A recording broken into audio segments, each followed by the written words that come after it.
Hai, baiklah sebelumnya perkenalkan nama saya Rona Putri Sitompul dengan NIM D1A018143.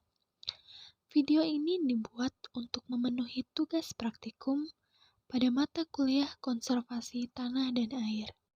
Nah, pada video kali ini saya akan menjelaskan mengenai erosi yang terjadi di wilayah saya, yang dimana saat ini saya sekarang sedang berada di Kabupaten Humbang Hasundutan, Sumatera Utara.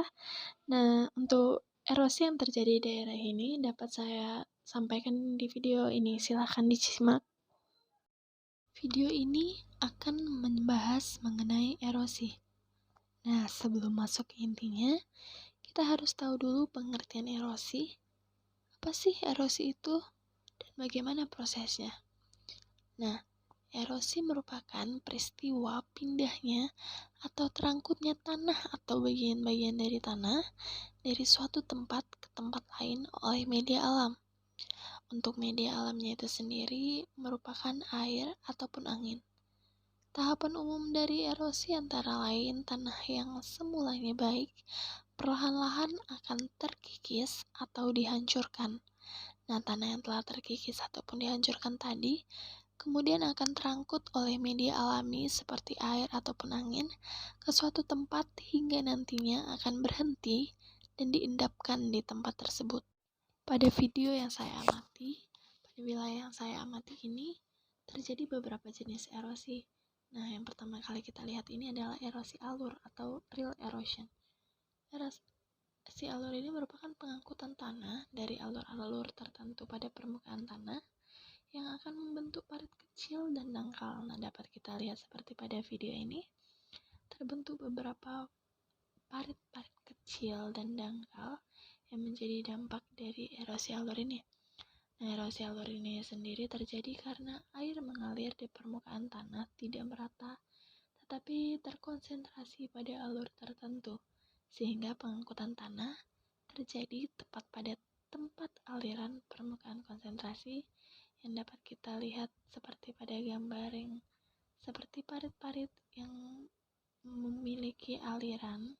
Itu adalah dampak dari erosi alur. Nah, erosi alur ini terjadi pada tanah-tanah yang ditanami berbaris menurut lereng, pengolahan tanah menurut lereng, atau bekas jalur menurut balik kayu.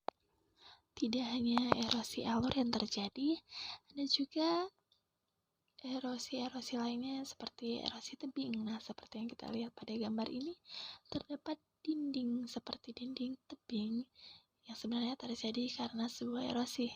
Nah, erosi tebing ini terjadi sebagai akibat dari pengikisan tebing oleh air yang mengalir dari bagian atas tebing atau oleh terjangan aliran sungai seperti itu.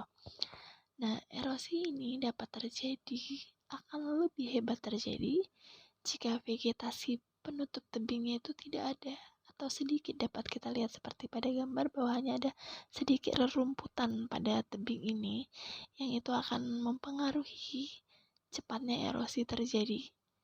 Nah, atau erosi tebing ini akan lebih gampang terjadi jika pengolahan tanah dilakukan sampai ke pinggir tebing sungai. Nah, dari video dapat kita lihat bahwa dinding-dinding tebing mulai terkikis sedikit demi sedikit hingga akhirnya membentuk erosi tebing ini.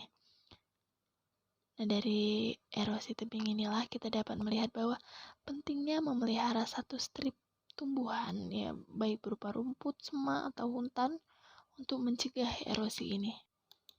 Nah, selain dari erosi alur dan erosi tebing yang terjadi, pada wilayah ini juga terjadi namanya erosi internal.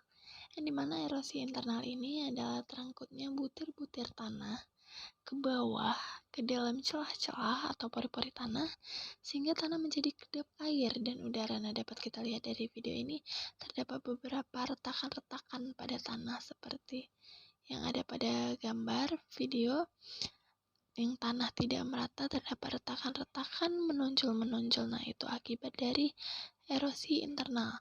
Nah, erosi internal ini tidak menyebabkan kerusakan berarti karena sebenarnya bagian-bagian tanah tidak terangkut keluar tempat tersebut dan tanah akan kembali setelah dilakukan pengolahan tanah. Tapi erosi internal ini dapat menjadi penyebab sebagai penurunan kapasitas infiltrasi tanah dengan cepat, sehingga aliran permukaan meningkat dan menyebabkan terjadinya erosi lembar atau erosi alur. Nah, erosi internal yang dapat kita lihat banyak retakan-retakan pada tanah, seperti pada video. Baiklah, sekian yang dapat saya sampaikan mengenai erosi yang terjadi di wilayah sekitar saya. Untuk lebih dan kurang saya mohon maaf. Terima kasih telah menonton video ini.